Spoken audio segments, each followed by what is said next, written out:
आप जानते हैं कि हम लोग गूगल पर जो भी सर्च करते हैं और रिजल्ट में बहुत सारी वेबसाइट आती हैं, ये सभी सरफेस वेब में आती हैं।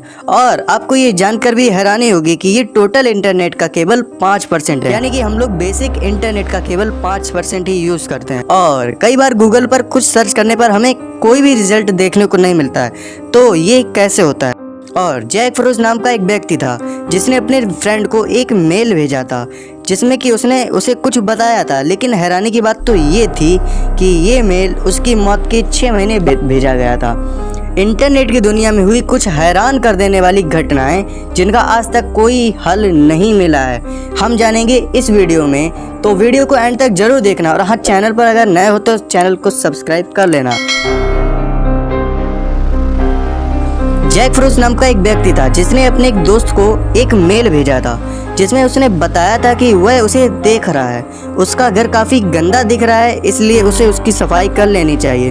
अब आप सोच रहे हो कि इसमें क्या है, ये तो एक नॉर्मल सी बात है, इससे क्या प्रूफ हो रहा है। लेकिन दिमाग चकराने वाली बात तो ये थी कि ये मेल फरोज का उसके दोस्त को फरोज की मौत के 6 महीने बाद आता है। पर फरोज की कज़न जिम को भी एक ऐसा ही मेल आता है जिसमें उसने बताया है कि उसे आभास हो रहा है कि तुम अपना पैर तोड़ने वाले हो, और बाद में ये घटना बिल्कुल सच होती है।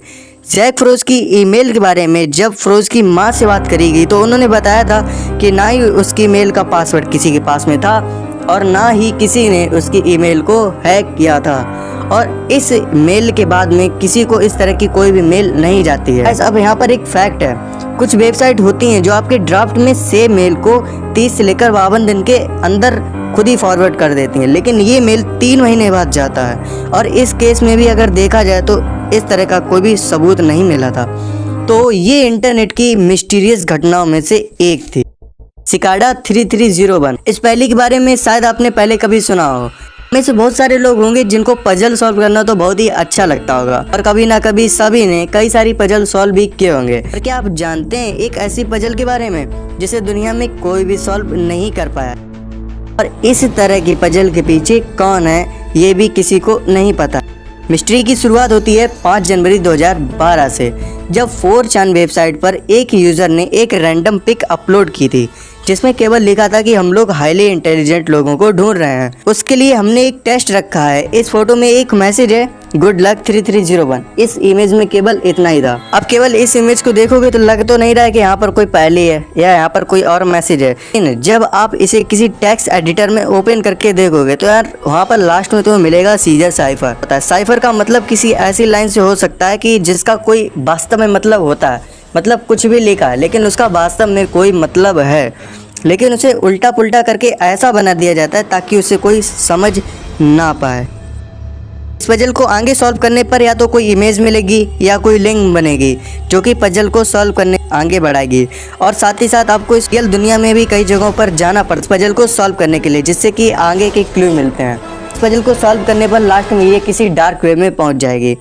ये काफ़ी मिस्टीरियस पजल थी जिसे सॉल्व करना आसान नहीं था, लेकिन इसे सॉल्व कर लिया गया था। एंड सिकाडा की तरफ से एक मैसेज आता है जिसमें बताया गया था कि उन्होंने वो इंटेलिजेंट लोगों को ढूंढ लिया। बाद में ये पजल 2013 में और उसके बाद 2014 में भी आई, और लास्ट पजल को कोई सॉल्व नहीं कर पाया, इसलिए 2015 में ये पजल नहीं है। 3301 के लिए किसको सेलेक्ट किया गया, दुनिया में कोई भी व्यक्ति इसके लिए आगे नहीं आया था।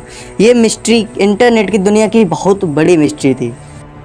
Internet black hole. आज के टाइम में अगर हमें कोई भी चीज़ की ज़रूरत पड़ती है, कोई भी जानकारी चाहिए होती है, तो बेसिक हम क्या करते हैं, गूगल पर उसे सर्च करते हैं और हमें उससे रिलेटेड बहुत सारी वेबसाइट देखने को मिल जाती हैं जिनकी मदद से हम वो सारी जानकारी ले पाते हैं जिसकी हमें ज़रूरत पड़ती है। पर कई बार ऐसा होता ही है कि हम चीज़ सर्च करते हैं और हमें वहाँ पर कोई भी रिजल्ट नहीं देखने को मिलता है। इंटरनेट की दुनिया में इसको ही ब्लैक होल्स कहते हैं। ब्लैक होल्स एक ऐसी चीज़ है जिसको हम समझ सकते हैं कि ये डेटा का जो ट्रांसफ़र, जो डेटा हम सर्च करते हैं उसको आने में रुकावट लाती है। ऐसा क्यों होता है इसका एग्जैक्ट पता तो नहीं चलता है। कुछ लोग इसे डेथ आईपी एड्रेस और कंप्यूटर की फायरवर्क को मानते हैं, लेकिन ऐसे डेटा खोना भी बहुत बड़ी पहेली है।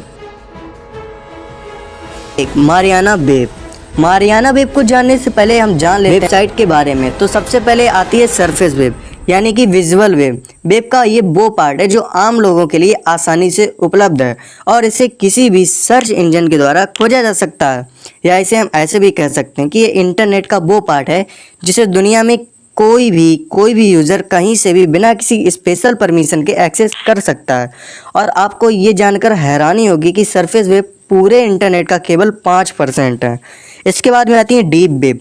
डीप वेब जिसे द हाइडन वेब नेम से भी जाना जाता है। ये इंटरनेट का वो पार्ट है जिसे एक नॉर्मल यूज़र एक्सेस नहीं कर सकता है।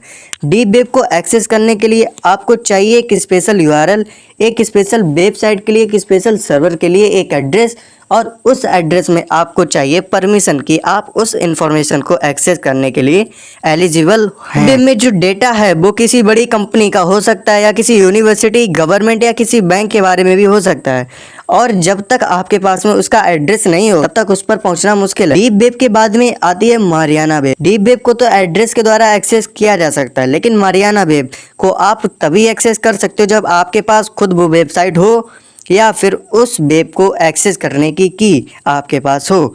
यहाँ से बड़े बड़े देशों की खुफिया जानकारी मिल सकती है। मारियाना वेब को ना तो एक्सेस किया जा सकता है और ना ही हैक किया जा सकता है, क्योंकि इन सब के लिए क्वांटम कंप्यूटर की जरूरत पड़ेगी, जो कि अभी तक बनी ही नहीं है। इस दुनिया में बहुत सारे ऐसे हॉरर और मिस्टीरियस प्लेस जिनके बारे में आपको जरूर जानना चाहिए, तो आपको डिस्क्रिप्शन की शुरुआत में ही एक लिंक मिलेगी और ऊपर आई बटन पर भी।